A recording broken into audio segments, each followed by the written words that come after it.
episódio do HOCl, o herói invisível, vimos quem realmente protege a água, que é o ácido hipocloroso, formado dentro da piscina. E hoje eu respondo a pergunta que todo piscineiro deveria fazer e ter a resposta na ponta da língua, que é o que é de fato o cloro livre e como eu me beneficio da presença dele na água, que para mim é o fator mais importante do tratamento. Cloro livre é a parte do cloro pronta para agir agora. É a soma do HOCl mais o OCl-, principalmente o HOCl, disponível para desinfetar e oxidar entre uma aplicação e outra. Tradução direta: se tem cloro livre, tem piscina desinfetada, piscina segura, piscina livre de micro-organismos, tem linha de frente. Agora, mais algumas perguntas para você também decorar as respostas para te ajudar no dia a dia com o tratamento da água. Mas vamos recapitular a mais importante. O que é cloro livre? É a porção imediatamente disponível de cloro residual na forma de ácido hipocloroso, principalmente, e o hipoclorito, que agem contra micro-organismos e outras sujeiras invisíveis, praticando desinfecção, oxidação, deixando o residual, que é a sobra. Porque ele é a linha de frente, que eu falo que é a parte mais importante, porque ele enfrenta a chegada constante de contaminantes, trazido pelos banhistas, trazido pelo entorno da piscina, que vai trazer folha, inseto, outras coisas, e outras fontes mais. Sem cloro livre presente, a piscina fica vulnerável entre as visitas. E quanto eu devo manter de cloro residual? Qual é o alvo? O alvo prático de operação entre 1 e 3 ppm de cloro livre mantidos residual.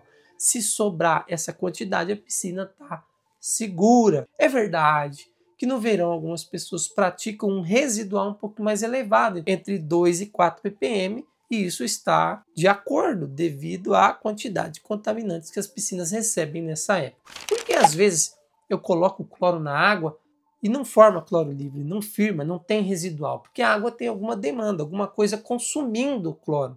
Aí o cloro oxida essa sujeira, mas não é suficiente, porque tem mais contaminante do que a quantidade de cloro aplicada, e isso derruba o cloro livre. E aí você tem que vencer isso, aplicando quantidade maior, praticando uma supercloração, que a gente ainda vai aprender o que significa, até conseguir chegar nesse ponto. É verdade também que um pH desajustado também tira a eficácia do cloro, e também a luz do sol, quando impacta a água da piscina, ela não está estabilizada, o cloro fotodecompõe, e também isso é um fator de degradação do cloro.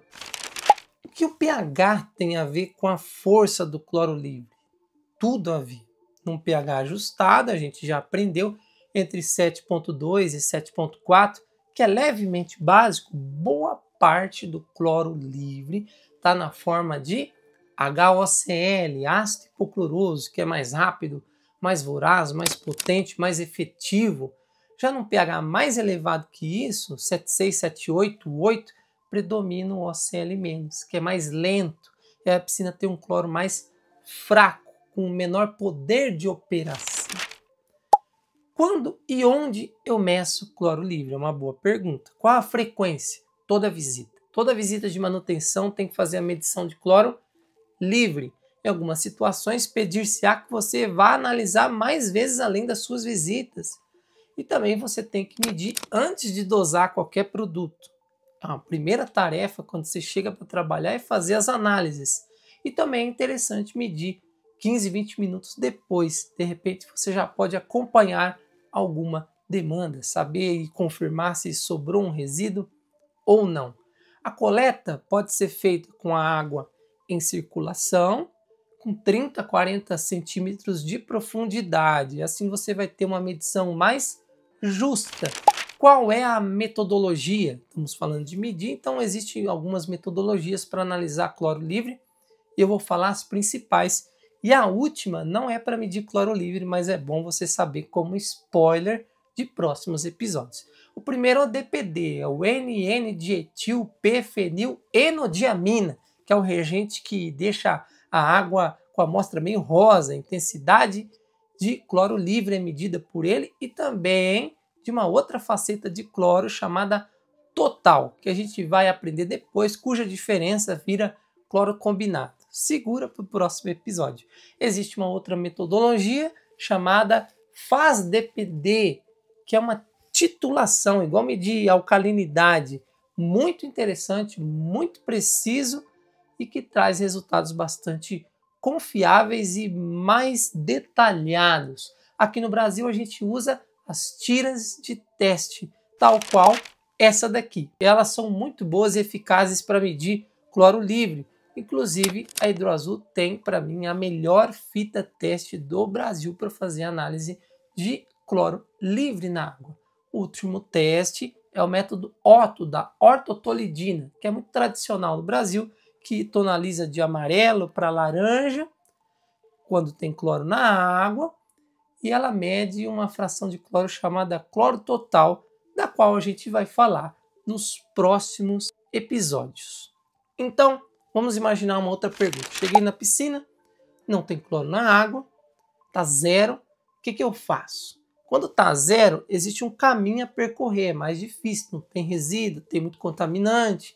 Então você vai lá, ajusta o pH na faixa ideal, remove a carga orgânica, peneira, aspira, escova a piscina, faz retrolavagem, prepara o ambiente e você vai dosar cloro pelo volume de água da piscina, sem chutômetro, e vai fazer um cálculo referente à indicação de rótulo do produto. E aí você vai fazer uma releitura do cloro com o maior espaço de tempo que você puder. Pode ser 30, 60 minutos no dia seguinte, porque você vai saber se haverá uma grande demanda, necessidade de reposição, grande contaminação, necessidade de refazer o processo. Passei da conta no cloro livre. O que eu faço? O resíduo está muito elevado, Adriano. Primeiro, para de dosar. Enquanto tiver um resíduo de cloro mais elevado, não precisa aplicar mais. A própria filtragem, recirculação, a exposição ao tempo, a exposição à luz do sol vai fazer um resíduo de cloro ser consumido. Evitar o uso quando o cloro residual estiver muito acima assim, de 5 ppm, tiver um 7, 8, é seguro. E reavalie sua rotina de dosagem caso isso esteja acontecendo, principalmente no frio, quando há um menor consumo e maior facilidade em acumular-se resíduo de cloro em água. O produto que eu uso muda o comportamento do cloro livre? É interessante. Muda o entorno químico, sim, até porque você não está aplicando ácido hipocloroso diretamente na água, você está aplicando derivados, lembra? Hipocloritos, a gente ainda vai aprender mais, eles tendem a subir o pH, outros produtos clorados podem abaixar o pH, a maioria dos dicloros tem um pH neutro, os tricloros baixo pH, então tem que entender tudo isso para fazer uma boa gestão. Então a aplicação do derivado pode impactar o pH e a gente vai aprender no futuro um pouquinho mais e por tabela a respeito disso. Mais uma pergunta e a derradeira. Tem alguma regra, Adriano? Alguma coisa de bolso para mim dosar sem planilha? Alguma coisa que eu possa ali, baseado numa prescrição? Primeiro, obedeça o rótulo, perfeito? Mas tem algumas aproximações, não vou entrar em muito detalhe agora, para uso de campo que te ajuda, que são ideias rotulares mesmo. Por exemplo, 10 metros cúbicos de água, 10 mil litros de água. Para gerar 1 ppm, você precisa de 15 gramas de hipoclorito de cálcio, aproximadamente.